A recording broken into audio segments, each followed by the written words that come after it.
Hello guys, তো তোমরা সবাই কেমন আছো? আশা করি তোমরা সবাই ভালো আছো। তো মিশোতে যে ব্লকবাস্টার সেলটা চলছিল, তো এই যে একটা শার্ট অর্ডার করেছিলাম আমি, এই শার্টটা এটা আমি অফারে পেয়েছিলাম।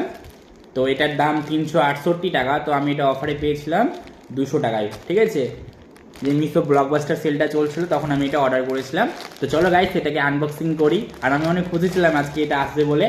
তো ডেলিভারি বয় যখন আসছিল তখন আমাকে ফোন করেছিল, তা আমি যাতে যাতে সেই খুশি হচ্ছিলাম কিন্তু, যে আজকে পার্সেলটা চলে আসলো। অনেক দিন থেকে ওয়েট করছিলাম কিন্তু একটু লেট হয়ে গেছে ডেলিভারিটা। তো চলো এটাকে আনবক্সিং করবো এখন। তো চ্যানেলটাই নতুন আসলে চ্যানেলটাই সাবস্ক্রাইব আর লাইক করে দেবা, আর কমেন্ট করতে ভুলবা না। তো এটাকে এখন আনবক্সিং করবো, এটার জন্য আমি অনেক দিন থেকে ওয়েট করেছিলাম গাইস। তো দেখতেই পাচ্ছ শার্টটাকে, কত সুন্দর একটা শার্ট। আর অফারে নিয়েছি এটার জন্য আরও বেশি আনন্দ লাগছে, কারণ এটার দাম 368 টাকা, আর অফারে আমি এটাতে সস্তায়